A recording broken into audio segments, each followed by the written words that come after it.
안녕하십니까. 반갑습니다. 자, 이제 우리가 또 이제 새로 기본서를 가지고 정식으로 기본 강의를 시작하게 되었습니다. 어제 그제가 합격자 발표가 났었죠. 올해 2017년도분. 그죠? 그래서 저도 이제 요즘에 학원에서 이제 합격자 모임 같은 걸 되게 많이 합니다. 그죠? 근데 매년 느끼는 건데, 그죠? 기쁨과 아쉬움이 참 공존하는 공간이죠. 그죠? 합격자 모임이라는 게, 그죠? 근데 보통 우리 이번에 시험에 끝났을 때 다들 뭐라고 하셨냐면 되게 어렵다 그랬어요. 뭐 세법도 어렵다는 얘기 되게 많이 했고요. 근데 실제로 세법 같은 경우는 문제 자체가 어렵다기보다는 말이 안 되는 질문이 좀 나왔죠. 어디 이상한 뭐, 그죠? 조문에 있지만 알 수 없는 그런 것들을 냈기 때문에 뭐 몇 문제는 풀 수 있는 문제는 아니었습니다. 근데 그럼에도 불구하고 막상 또 올해 합격자 발표 난 거 보면 합격률이 꽤 높습니다. 2차 같은 경우 굉장히 많이 붙었죠. 30% 가까이 붙었으니까. 그죠? 그러니까 저는 항상 강조하는 게 있습니다. 이 시험은 기본만 하면 합격할 수 있습니다. 기본만 하면.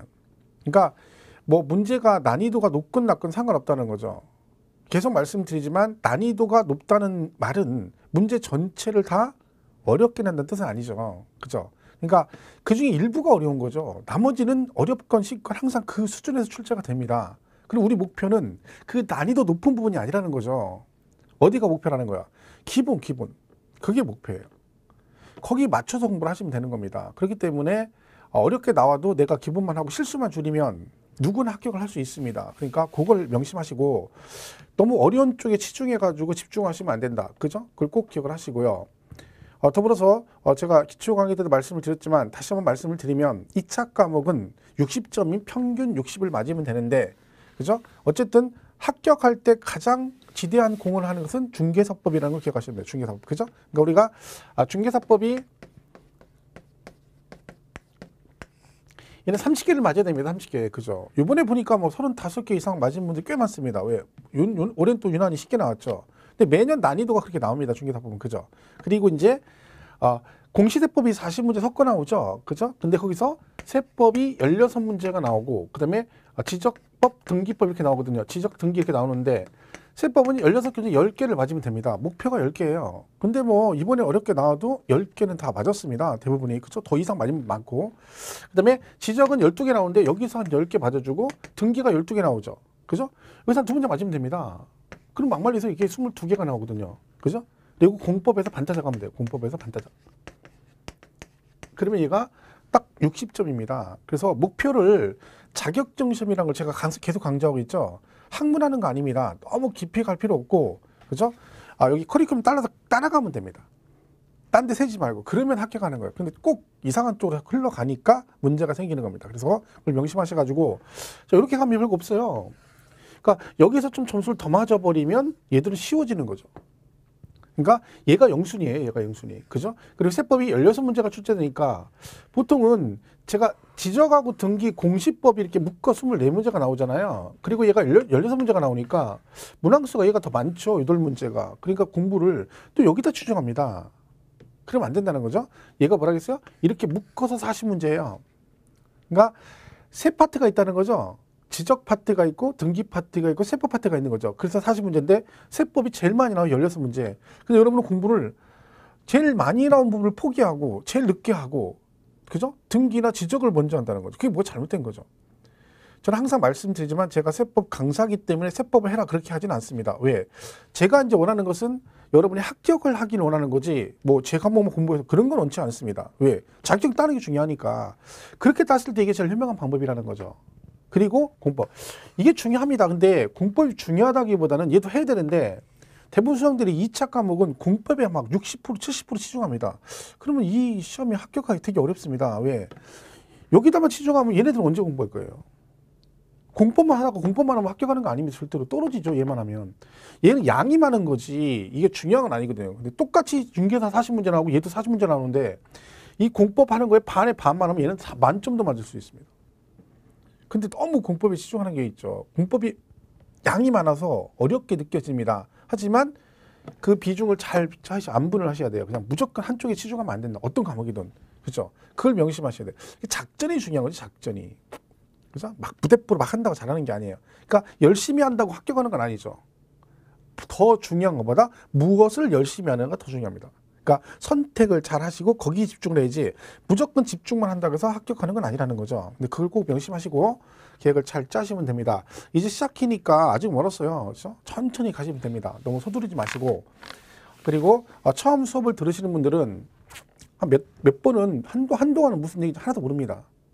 그게 당연한 얘기죠. 처음 듣는 용어들이 나오는데 그걸 여러분 듣자마자 알아듣는 건 말이 안 되는 겁니다. 그러니까 이게 이제 빨리 기가 트이려면 반복해서 동영상을 최대한 초장에 많이 들어두는 거죠.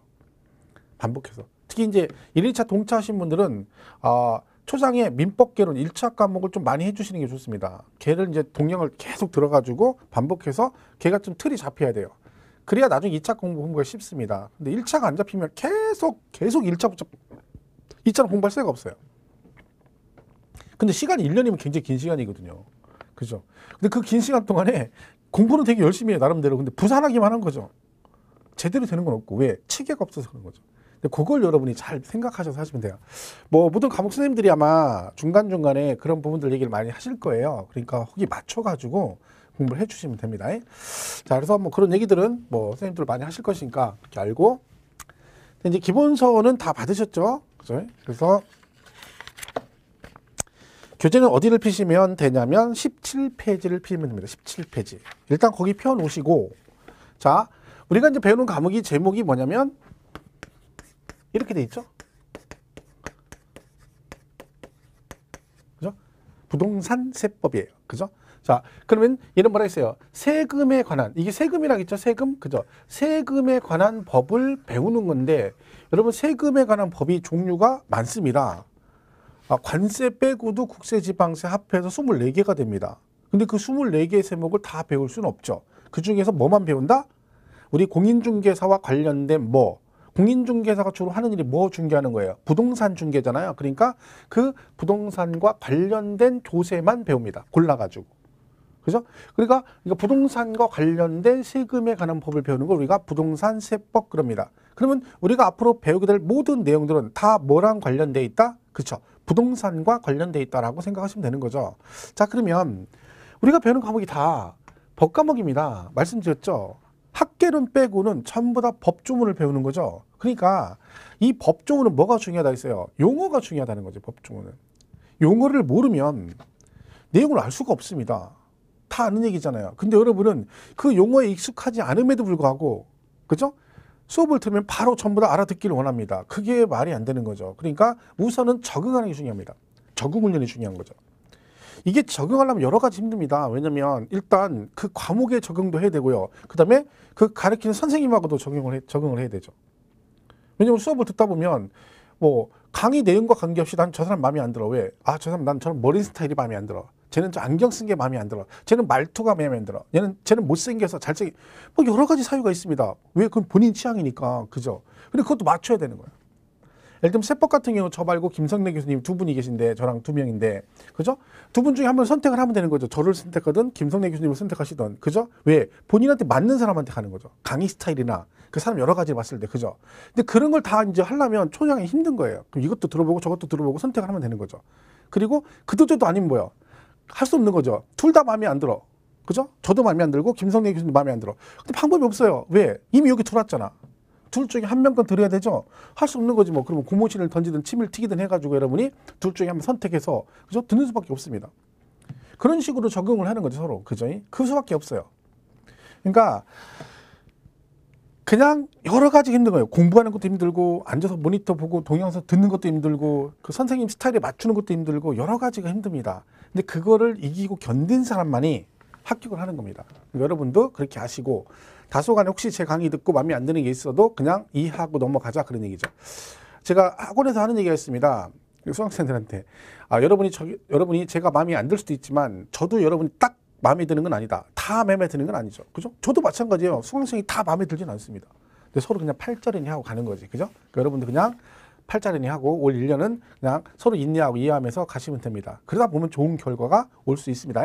자, 결론은 법 과목이기 때문에 그 법 조문에 관한 거로 여러분이 잘 숙지를 하셔야 됩니다. 그래야 내용 이해가 빨라진다. 그런 얘기죠. 자, 그러면 이 부동산 세법 뭘 배우는 거냐면, 자, 부동산을 뭐야? 우리가 중개업자가 하는 일이 뭡니까? 부동산 중개하는 거죠. 중개가 뭐예요? 사고 파는 걸 중개하는 거예요. 그러면 우리가 배우는 세금에 관한 법들은 전부 다 뭐와 관련된 걸 배운다? 그 부동산을 거래하는 과정 속에서 발생되는 세금을 배우는 거죠. 자, 그래서 결론은 뭐다?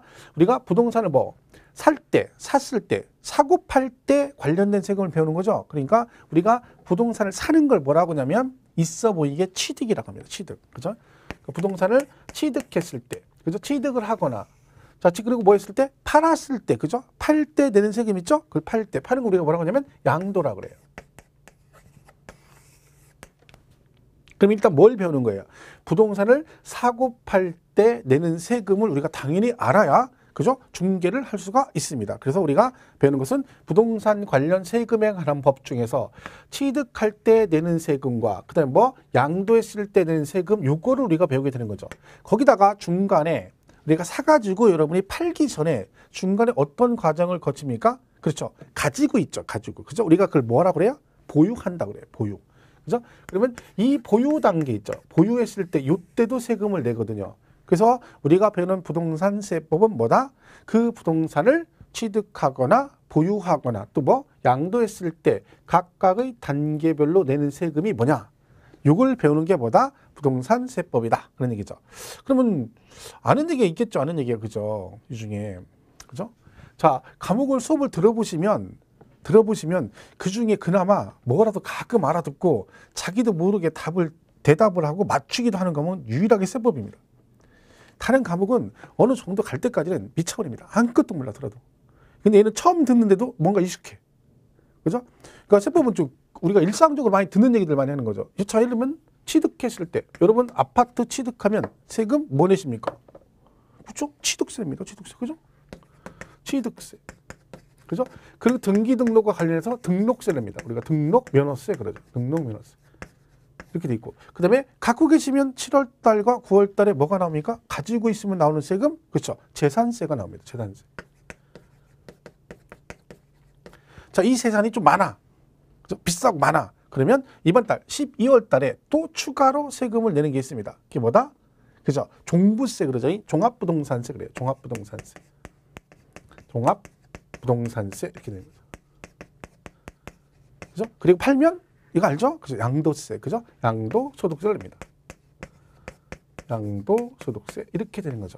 그럼 결론은 우리가 배우는 조세는 뭐다?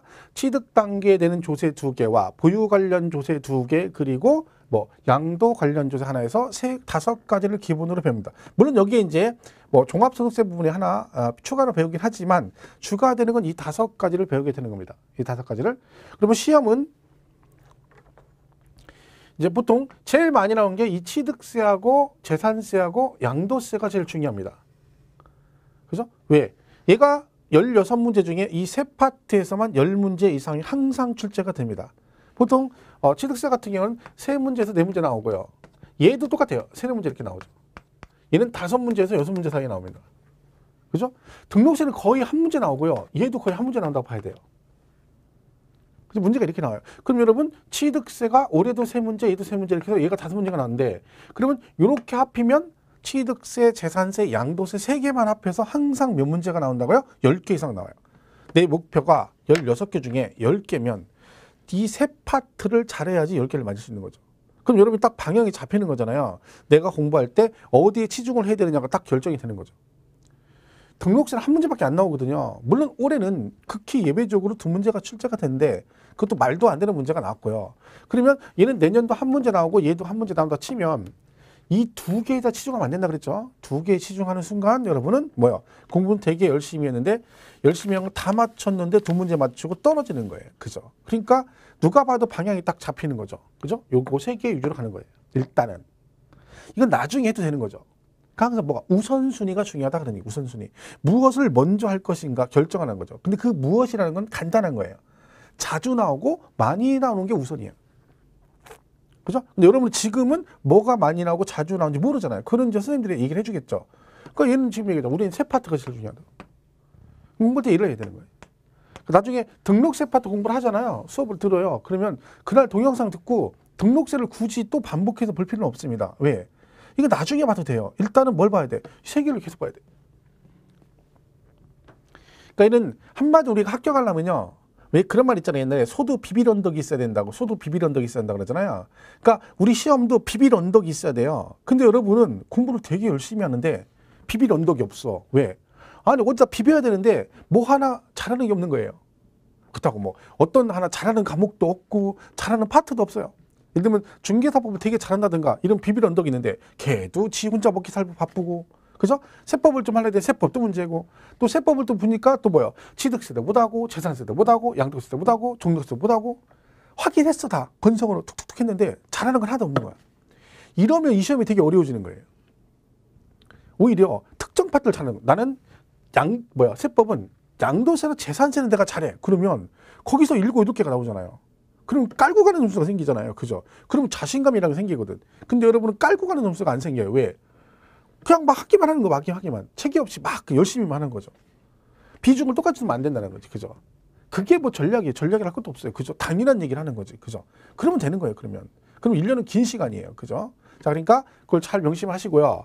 그 다음에 얘가 그러면 이렇게 5파트가 기본인데, 자, 말씀드렸죠. 얘가 법 과목이라고 했잖아요. 그러니까 맨 먼저 공부하는 건 뭐냐면, 오늘 배우는 게 조세총론 그래가지고, 그러니까 용어정이에요. 용어. 그죠? 용어를 배우는 거죠. 앞으로 배울 여기 좀 얘네들이 나오는 용어를 여기서 먼저 선별해서 배우는 겁니다. 근데 결론은 여기서 하는 용어는 여기에 다 중복이 되어 있는 거죠. 그러니까 총론 부분을 정리를 하시고 공부를 하시면 용어가 익숙해지면 아무래도 뒤에서 이해가 빠르겠죠. 그리고 나중에 이 파트 공부가 되면 또 조세총론 파트는 또 자동으로 이해가 되는 겁니다. 왜? 중복되는 부분이니까. 문제가 여기서 보통 2문제가 출제가 됩니다. 총론에서. 그죠? 근데 이 총론 문제는 보면 보통 한 문제는 되게 쉬운 거, 아주 기본적인 걸 내고요. 한 문제는 좀 난해한 걸 내요. 문제가. 그러니까 보통 일반적으로 16문제가 출제되면 2문제는 찍는다고 생각해야 돼요. 2문제는 찍고 간다라고 생각하시면 돼. 아예 찍어 2문제는. 왜? 그럼 풀라고 하면 시간만 많이 가고 못 풀어요. 그러니까 뭐가 냐면 계산 문제가 하나가 나오거든요. 올해도 계산 문제 나왔거든요. 그죠? 계산 문제는 찍어. 세법은 계산 문제가 아니에요. 뭘 계산하는 과목이 아니에요. 그러니까 계산 문제가 아닌데 오해를 하시면 안 돼요. 세법은 계산 문제라 생각하고 들어가면 되게 어려운 거예요, 이 과목이. 그리고 세법은 숫자가 되게 많이 난다. 아니에요. 숫자 별로 안 나와요. 근데 그런 선입견을 가지면 되게 어려워지는 거야. 공부는요, 이 모든 게 그래. 선입견이 되게 중요해요. 처음에 첫인상이 안 좋아서 야, 쟤 별로야 그러면 계속 그 사람이 싫거든요. 이 공부도 똑같아요. 수업을 들었는데 얘는 되게 어려워 그러잖아요. 그럼 계속 어려워. 여러분, 어려운 건 세상에 어려운 과목은 없어요. 익숙하지 않은 과목은 있지만 어려운 건 없어요. 어려운 게 어딨어요. 그게 봐 지가 사람이 만든 건데. 그잖아요. 똑같은 사람이 만들어 놓은 거 그냥 이거를 그것도 막 걔들이 엄청 연구해가지고 밥 먹고 이것만 연구해가지고 만드는 거예요. 근데 우리는 그거를 갖다 처음 보는 거란 말이에요. 근데 그거를 갖다 금방 듣자마자 이해를 못 한다고 해서 난 얘 되게 어려워. 그러면 안 되는 거예요. 익숙하지 않은 거라니까. 여러분이 진짜 어렵다고 느끼는 부분을 똑같은 파트를요. 동영상을 5번, 6번 계속 들어보세요. 계속 거기만. 그럼 무조건 이해가 되는 거야. 그럼 그건 무슨 얘기야? 어려운 게 아니라 아직 익숙하지 않은 거죠. 그러니까 얘는 반복을 하면 다 이해가 되게 돼 있고 점수를 따게 돼 있는 과목이에요. 어떤 과목이든 다. 근데 자꾸 그냥 조금만 자기가 들어서 몇 번 듣지도 않고 막 무조건 뭐래. 나 어려워 죽겠어. 민법 진짜 어려워. 이런다고. 그게 뭐가 어려워요? 몇 번 정도 보고 어렵다고 얘기하는 거야. 한 세 번, 4번 듣고? 아니죠. 더 들어야 되죠. 처음 보러 갈 때까지 수십 번 듣고 가는 거예요. 그분은 수십 번 보고. 그래야 익숙해져서 붙는 거야. 그러니까 처음부터 괜히 쓸데없이 얘는 어려워 이런 생각 하지도 마시고요. 그러니까 얘는 계산 문제 하나 나오는데 계산 문제는 되게 어렵게 나와요. 실제로. 그러니까 일반적으로 풀 수 있는 문제가 아니라는 거죠. 시간이 많이 걸리단 말이야. 그러니까 이제 찍어버리면 돼요. 그리고 나머지 하나 총론에서 좀 어렵게 나온 게 있어요. 매년 그래요. 뭐 어렵다는 게 우리 기본세도 없는 이상을 낼 때가 있거든요. 그런 건 아예 2개는 찍는다고 생각하시면 돼요. 그럼 나머지 14개 문제 중에서 10개 이상은 기본이 나와요. 그러니까 제가 10개는 맞을 수 있다고 하는 거지. 그러니까 여러분 기본 10개 맞추고 나머지 어떻게 사면 12개 이렇게 맞을 수 있는 거예요. 그럼 얘는 그렇게 가면 되는 거예요. 충분히. 그죠? 그러니까 혹시나 제 수업을 듣다가 중간중간에 계산 문제를 하거든요. 그리고 그게 도저히 나는 계산 문제는 나고 아니다. 사대가 안 맞는다 그러면 안 하면 되는 거예요. 계산 문제는. 왜? 찍는다고 했잖아요. 외지간에 공부하면 다 찍어요. 어차피 풀어서 가는 사람 별로 없어요. 그러니까 그 신경 쓰지 마시고 그냥 계산 문제는 이해되면 이해되는 대로 아니면 많은 대로 말고 이렇게 가면 돼요. 자, 그래서 이렇게 해서 오늘 배우게 되는 것은 총론, 용어 정의에 관한 얘기를 배우게 됩니다. 그죠? 그래서 우리 교재는 17페이지에 나와 있는 거죠. 그걸 보시면 돼요. 자, 그러면 17페이지 1절에 조세의 정의라는 게 나옵니다. 자, 그럼 이건 뭐냐면, 그러니까 조세라는 게 결국 뭐예요? 세금을 말하는 거예요. 그러면 우리가 배우는 세금은 도대체 법적으로 무엇을 조세라고 하느냐, 즉 세금이라고 하느냐, 그 정의를 해놓은 거죠. 그래서 거기 17페이지 1절 조세의 정의, 그 1번에 조세의 정의에서 조세란 그렇게 돼 있죠. 일반적으로 국가 또는 지방자치단체가 그 재정 경비에 충당하기 위해서 법률 규정에 의한 과세 요건을 충족하는 개인이나 법인에게 특별한 반대급부 없이 법률적 강제력에 의해서 부가징수하는 금전급부를 말하다. 좋은 얘기입니다. 뭐 그죠? 자, 이게 조세의 정의래요. 근데 그 부분 줄치고 할 거 없고요. 어차피 그 2번에 조세의 특징에 보면 뭐가 나와요? 지금 방금 전에 읽은 얘기를 쭉 설명해 놨어요. 자, 그럼 한번 보겠습니다. 뭐 시험에 이 부분이 막 나오는 건 아니지만 그래도 처음에 이제 공부를 하는 거니까 적어도 조세가 뭔지 정도는 알고 가야 되니까 보겠습니다. 첫 번째 특징이 뭐예요? 과세 주체란 말이 나와요. 과세 주체. 자, 이렇게 물어보겠습니다. 자, 세금은 누가 걷어갈 수 있다? 세금을 거둘 수 있는 건 누구다? 제가 세금을 거둘 수 있나요? 제가? 혹시 제가 이번에 연말에 어디 하와이에 놀러 가려고 그래. 돈이 없어. 그럼 여러분한테 그래요? 내가 메일 보내가지고 두당 10만 원씩 제 계좌로 보내세요. 그렇게 보냅니까? 말도 안 되는 얘기죠. 그럼 얼마나 좋겠어요. 그죠? 자, 세금은 누구만 부과할 수 있다? 국가와 지방자치단체만 부과할 수 있습니다. 국가와 누구요? 지방자치단체. 이렇게. 그죠? 얘네들만 부과할 수 있다. 그러니까 세금은 국가하고 둘이만 부과할 수 있습니다. 그럼 얘를 뭐라고 하냐면 우리가 과세 주체라 그래요. 별 얘기 아니에요. 자, 세금을 부과하는 주가 되는 단체다 그런 얘기죠. 말 그대로 세금을 부과해서 법적인 주가 되는 단체를 뭐라고 그래요? 과세 주체. 그런데 그 과세 주체가 누구다? 국가와 지방자치단체다 그런 얘기죠. 그러면 얘네들만 세금을 부과할 수 있다는 뜻입니다. 그럼 여러분 어떤 게 세금인지는 간단한 거예요. 그죠? 왜? 자, 이걸 어떤 걸 딱 주고 야, 얘가 세금이니 아니 이렇게 물어보면 조세니 아니니 물어보면 뭐만 판단하면 돼? 걔를 누가 걷어가느냐? 그죠? 국가가 걷어가느냐?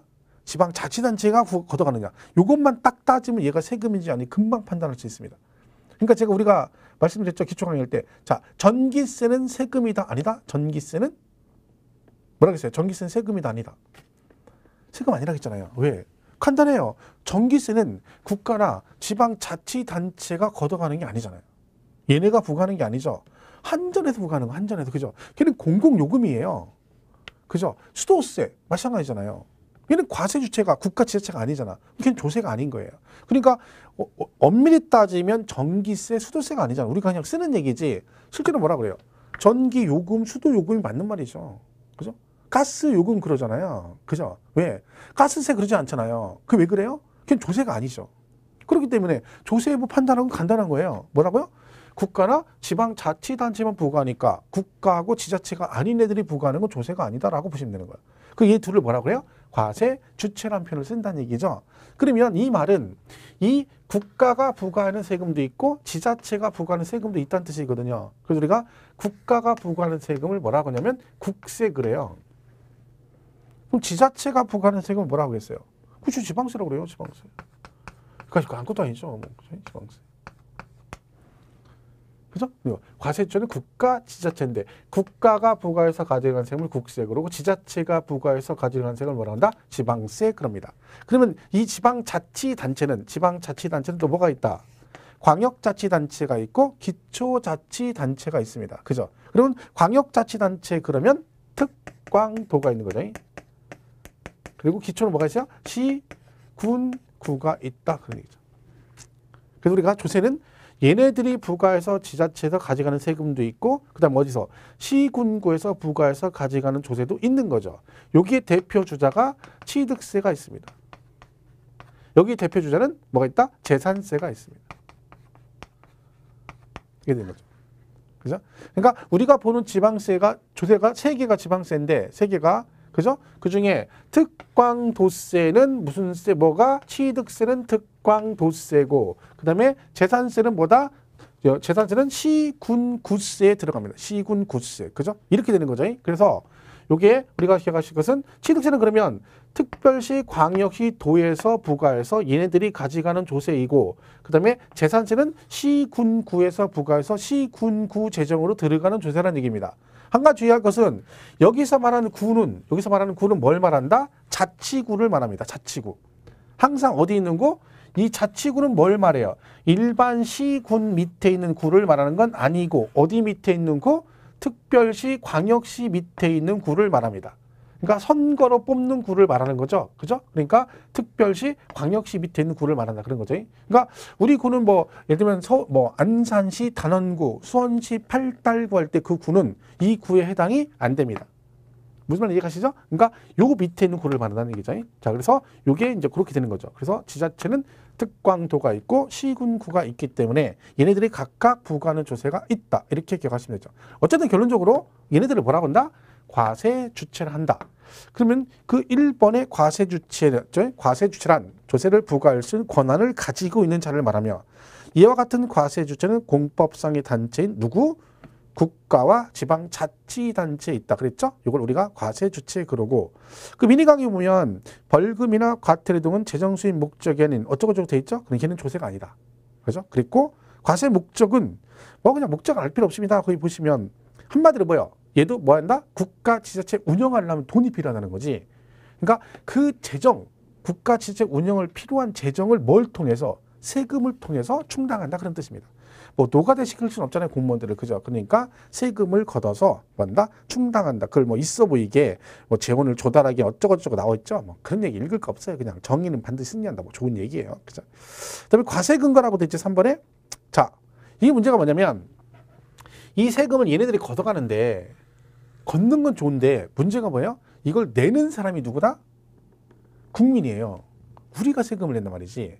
근데 우리가 세금을 내는데 우리가 내는 건 우리가 내는데 얘네들이 과세 주체라고 해서 지네 마음대로 막 세금을 걷어가면 안 되죠. 왜? 그러면 우리한테 경제적 부담을 주게 됩니다. 조세정이 생기는 거지. 그러니까 어떻게? 네 마음대로 걷지 말고 뭐 해라? 물어는 봐라. 세금을 걷어갈 국민한테 이 세금을 걷어가도 되겠니라고 물어는 봐야 된다는 거죠. 근데 저는 살면서 한 번도 전화를 받아본 적 없다 했죠? 저한테 전화해가지고 이 세금 이렇게 걷을 건데 좀 걷어도 되겠니라고 물어본 거, 전화 받아본 적이 없거든요. 근데 걔네들은 세금을 걷어간단 말이에요. 지네끼리 모여가지고. 나중에 우리가 따지면 뭐라고 한다? 너는 왜 나한테 물어보지도 않고 세금을 걷어가? 그럼 걔는 뭐라고 한다? 물어봤다고 한다겠죠? 누구한테? 얘한테 물어본다 했죠? 얘. 그죠? 국회의원이라고 들어보셨죠? 국회의원. 그죠?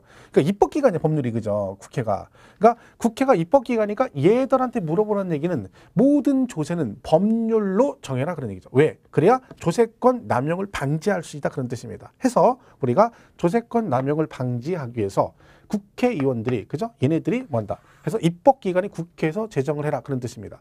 얘네들 한 일이 그거죠. 지금도 뭐 예산안 통과 안 돼가지고 지금도 시끌시끌하고 있죠. 지네끼리 싸우고. 참 제가 뭐 동영상 찍으면 할 말은 아니지만 참 문제입니다. 문제. 그죠? 그제 보니까 뉴스 보니까 뭐 무슨 뭐는 예산 다 삭감하고 지네들 무슨 행정관 무슨 또 비서관 한 명 뭐 8급짜리 하나 또 채용해가지고 그죠? 인원수 늘려줘. 9명인가 된대요. 국회의원 보좌관들이. 지금도 그것도 모질라가 한 명 또 채용했어요.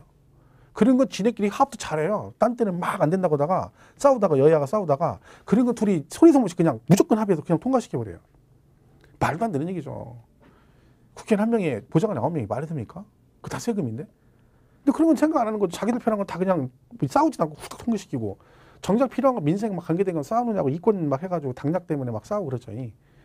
그래서 이 국회에다가 물어보라. 그러니까 모든 조세는 뭐라? 법률에 의해라. 그런 뜻입니다. 그래서 거기 3번의 과세 근거에 뭐 조세 법률주의에 따라 뭐 어쩌고저쩌고 돼 있죠? 그럼 법으로 뭘 정하냐면 법으로 국회에서 야, 이 세금을 거두려면 이런 요건을 충족했을 때만 세금을 걷어가라라고 뭘 정해줘? 과세 요건이라는 걸 정해줍니다. 과세 요건. 자, 그럼 이 과세 요건이 뭐냐? 세금을 부과하는 요건 그런 뜻이죠. 자, 이게 뭐예요? 조세를 부과할 수 있는 요건, 조건이라는 얘기죠. 그 요건이 4가지가 있습니다. 첫 번째 하나가 뭐냐면 과세 대상 그래요. 얘는 뭐다? 세금을 부과할 수 있는 법적인 대상이란 얘기입니다. 그러니까 법으로 뭘 정해준다는 거야. 세금을 거둘 수 있는 대상을 법으로 정해줘 이미. 그죠? 예를 들면 취득세 그러면 이거 샀을 때만 취득세라고 정해주는 거죠. 그죠? 그 정해진 거 외 거를 샀을 때는 세금을 내고 싶어도 못 낸다는 얘기입니다. 그죠? 그러니까 여러분이 취득세 내기 꿈이다 그러면 꿈이어가지고 이번에 샀는데 예를 들면 삼성 커브드 TV 1,500만 원짜리를 샀다든가 아니면 MTV 산악자전거 1,000만 원짜리를 샀어요. 그걸 사고 나서 그 자전거를 직접 타고 가서 해당 시군구에 가서 나 이번에 이거 샀다 1,000만 원 주고 그러니까 나 취득세 내고 싶어 하면 낼 수 있다 없다? 자전거는 취득세를 안 냅니다. 그럼 야 1,000만 원이나 되는데 왜 안 내? 난 내고 싶은데 그럼 걔가 뭐라 그래요? 법을 찾아보니까 뭐라 그래? 취득세를 법으로 만들 때 취득세 과세 대상에 뭐는 없어? 자전거는 없다는 거지. 그럼 얘는 대상에 해당되지 않기 때문에 내고 싶어도 못 낸다 그런 뜻입니다. 그죠? 그러니까 그런 대상을 정해주는 거죠. 마찬가지예요. 뭐 취득세가 됐든 등록세가 됐든 재산세가 됐든 마찬가지입니다. 재산세 같은 경우는 이제 보유세거든요. 그럼 내가 가지고 있으면 세금을 내는 거예요. 그럼 재산세를 내고 싶은 거예요. 근데 나는 다른 건 하나도 없고 물방울 다이아가 있어. 물방울 다이아. 그죠? 물방울 다이아 한 10억 간대요. 자, 그러면 이걸 가지고 있어. 그러면 그걸 가서 뭐라 그래? 나 이거 물방울 다이아 가지고 있으니까 갖고 가서 뭐야 보여주면서 나 요번에 꼭 좀 재산세 좀 나한테 부과 좀 해줘. 라고 하면 재산세 부과할 수 있다 없다? 없다. 왜? 물방울 다이아는 재산세 과세 대상이 해당이 된다 안 된다? 안 된다 그런 얘기입니다. 그래서 그 대상이 정해주는 거죠. 이거를 샀을 때, 이거를 가지고 있을 때, 이거를 팔았을 때만 뭔다? 세금을 낼 수 있다. 그걸 정해주는 걸 뭐라고 한다? 과세 대상 그럽니다. 자, 두 번째 뭘 정해줘? 그 세금을 누가 낼 것이냐 정해줘야죠. 그걸 우리가 뭐라 그래? 납세 의무자라고 그래요. 그러니까 취득세를 납부할 의무가 있는 사람, 법적으로 의무가 있는 자. 이걸 왜 정해주겠어요? 저걸 정해주지 않으면 혼란이 생기죠. 네가 낼지 내가 낼지 모른단 말이에요. 그러니까 법으로 규정을 해주고 그리고 또 뭐가 있냐면 만약에 세금을 안 내게 되면 누군가한테 제재를 해야 되잖아요. 조세채권을 회수를 해야 되죠. 그러려면 법적으로 정해주는 거죠. 그리고 만약에 세금을 안 내면 그 법에 정해진 애한테 야 네가 세금 내. 그러니까 야 내가 왜 내? 그러니까 법 조문 보여주면서 뭐라 그래? 여기 봐봐. 이런 경우는 네가 내라고 돼 있잖아.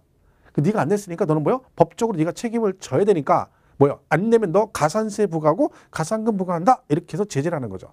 그러니까 그걸 하려면 뭐 해야 돼? 법적인 근거가 있어야 되니까 아예 조문으로 만들어주는 거죠. 취득세는 네가 내고 재산세는 네가 내고 양도세는 네가 내고 이렇게 정해주는 거죠. 그걸 우리가 뭐라 그래요? 납세 의무자를 한다. 그리고 제일 중요한 건 세금을 계산해야 돼요. 내가 1억을 1억에 샀어요. 부동산을 1억에. 취득한 금액 1억에 취득했어요. 그러면 세금을 그 1억 전체에 대해서 세금을 낼 것이냐 5천만 하면 세금을 낼 것이냐 이거 정해줘야 되죠. 그 기준을 정해줘. 기준을. 그걸 우리가 뭐라고 하냐면 과세표준이라고 해요.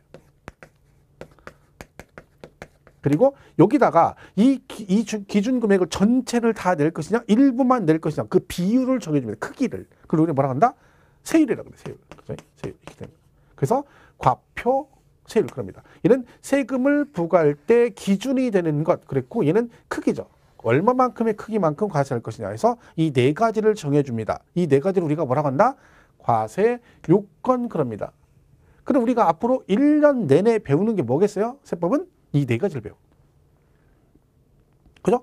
취득세, 등록세, 재산세, 종부세, 양도세 전부 다 법으로 이 네 가지 법률 요건을 정해준 거잖아요. 법률 제정할 때 그죠? 그러니까 결론은 우리는 뭘 배우는 거야? 그 법에 정해진 취득세 과세 대상, 취득세 납세 의무자, 양도세 과세 표준, 세율 이걸 다 네 가지를 각각 배우게 됩니다. 그래서 이 네 개는 무한정 나오는 거 계속 나오는 거죠. 이걸 과세요건 그래요. 그러니까 이 네 가지가 기본 세법의 틀이라고 볼 수 있죠. 그러니까 앞으로 취득세 들어가면 이 네 가지 배우고 등록세 들어가도 이 네 가지를 기본으로 배웁니다. 여기다가 살을 붙여서 좀 더 내용을 보충해서 배우는 거죠. 그래서 이 네 가지가 제일 기본 개념입니다. 그래서 이걸 뭐라고 한다? 과세요건이라고 한다. 대상, 납세 의무자, 과표, 세율 그럽니다. 그게 3번에 나와 있는 과세 근거라고 돼 있는 거죠. 자, 그다음에 무보상성은 뭐냐면 개인적인 보상 있다 없다 그런 얘기입니다. 예를 들면 여러분들이 그런 게 있잖아요. 뭐 어떤 사람은 세금을 내다 보면 뭐 많이 내는 사람이 있고 적게 내는 사람이 있겠죠. 근데 많이 내는 사람한테는 금일봉 같은 거 주고 뭐 적게 내면 뭐 부르다가 막 조인트 가고 그럽니까? 그런 거 없는 거죠. 왜? 얘는 국민의 의무다 그랬잖아요. 그러니까 국민의 의무니까 당연히 뭐요? 세금은 내야 되는 거니까 개별적으로 개인적으로 보상 같은 걸 해준다 안 해준다? 안 해준다. 그죠? 무보상성 뭐 그런 얘기고요. 그다음에 중요한 게 이제 5번에 납부 방법이에요. 자, 세금은 내야 되잖아요. 다 계산했어. 납부를 해야 되죠. 자, 세금은 뭘로 내야 돼? 여러분 세금 뭘로 냅니까? 뭐니도 뭐가 최고다? 머니가 최고다. 머니가 최고다. 그죠? 얘는 금전. 머니를 있어 보이게 뭐라고 한다? 금전이라고 그래요. 그래, 금전 납부를 여기 뭐라고 돼 있다? 원칙으로 한다라고 돼 있습니다. 자, 여러분 앞으로 공부하실 때 지문상에 원칙이란 말을 쓰잖아요. 그럼 얘는 뭐가 있다는 얘기야? 예외가 있다는 뜻입니다. 그러니까 얘가요, 예외가 없으면 원칙이란 말 사용을 안 합니다. 왜? 그것만 이거 하나밖에 없어. 그럼 뭐라고 그래? 그냥 금전으로 납부하여야 한다. 끝. 이러면 되는 거죠. 근데 얘가 원칙으로 한다는 얘기는 세금을 금전으로 내는 게 원칙이긴 하지만 예외도 있다는 얘기죠. 그 예외가 뭐다? 물납이라는 게 있어요. 물납. 자, 이거 그대로 해석해 보세요. 물납. 그럼 뭐요? 뭘로 내는 거예요? 세금을? 물건으로 내는 거예요. 그냥 하면 돼. 해석하면 돼. 뭐. 막 머리 굴리지 마세요. 심오한 뜻 없어요. 아, 저기에 뭔가 심오한 뜻이 있겠지. 그런 거 없어요. 세법은 그냥 있는 그대로. 설마 물납이 물건으로 내는 거겠어? 아니겠지? 개가 기고요. 그럼 분납은 뭐겠어요? 분납. 분납은 세금 어떻게? 나눠내는 거죠. 나눠내는 거. 그죠? 그럼 그냥 물납은 물건으로 내는 거, 분납은 나눠내는 거 되는 거죠. 별 얘기 없어요. 그냥 뭐 복잡하게 아, 얘는 뭐가 있겠지. 그런 거 없다니까요. 그냥 그대로 간다니까. 그 세법이 그러니까 꼭 필요한 과목이라니까요. 필요한 과목. 그렇죠? 학원에서 강의를 해보면 이런 게 있어요. 다른 과목은요. 수업 시간 내내 막 고개만 숙이고 있어요. 고개만. 선생님이 이렇게 설명하다가 고개 탁 돌리면 전부 다 고개를 숙여요. 왜? 혹시 눈 마주쳐가지고 자기한테 물어볼까 봐 겁나는 거야. 그러니까 원래 막 얼른 고개 숙이고 있어요. 그러니까 만약에 모든 과목이 그러면 목 디스크 걸려. 이러고 있다가. 근데 세법이 중간에 딱 껴있는 거예요. 세법 시간에 고개를 들고 있어. 왜? 얘는 들어보니까 조금 알아듣는 얘기도 있고 잘하면 대답도 할 수 있을 것 같으니까 근거 없는 자신감 좀 생겨요. 그러니까 세법 시간에 대부분 이렇게 안 있고 고개를 들고 있어. 그러니까 목 디스크 예방해 주는 거예요. 일주일 내내 이런 게 아니라 세법시 이렇게 서 있는 거예요. 그죠? 그 있다니까. 그 대답도 가끔 하고. 생전 대답 못해요. 생전 대답 못해. 왜? 아는 게 있어야 대답하지. 입에 거미를 친다니까. 근데 그럴까봐 세법 시간 이런 거 하는 거예요. 그럼 가끔 대답도 하고 맞출 때도 있고 그러잖아. 그죠? 세법이 꼭 필요한 과목이죠. 중간에 꼭 껴야 된다니까. 그죠? 자, 그래서 우리 지금 얘기한 거 금전 납부가 원칙인데 예외가 뭐가 있다고요? 물납이라는 게 있다 했잖아요. 물납. 그 물납은 세금을 물건으로 내는 거거든요. 근데 이 물납은 다 되는 건 아니고요. 우리가 배우는 조세 중에 물납이 되는 건 하나밖에 없습니다. 뭐? 재산세. 재산세밖에 없어요. 그죠? 얘만 물납이 돼. 다른 건 물납 안 돼요. 그죠? 그렇게 가시면 돼요.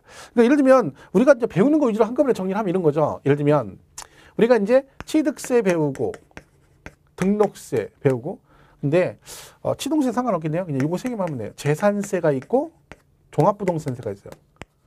종합부동산세 그리고 양도소득세 이렇게 돼 있어요. 얘네들이 물납하고 분납과 관련돼 있습니다. 그래서 이 재산세는 물납이 되는 조세는 재산세만 물납이 됩니다. 얘는 물납이 안 돼. 얘는 안 되고 그리고 분납이라는 게 있어요. 분납은 세금을 뭐예요? 나눠내는 거거든요. 나눠내는 거. 근데 재산세 분납되고 얘도 분납은 되고 얘도 분납이 됩니다. 그리고 결론적으로 우리가 일단 머릿속에 딱 넣어야 될 것은 물납은 세금을 물건으로 대신 내는 건데 그죠? 물건으로 대신 내는 건데 물납이 되는 조세는 뭐다? 그죠? 재산세만 물납이 된다. 그리고 종합부동산세, 양도세. 그럼 예를 들면 취등록세는 아예 물납, 분납 자체가 아예 안 되는 거예요.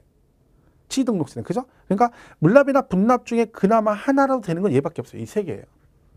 그죠? 그러니까 재산세는 물납이 되고 얘는 물납은 안 되지만 자, 분납은 재산세, 종부세, 양도세 셋 다 분납은 가능합니다. 셋 다.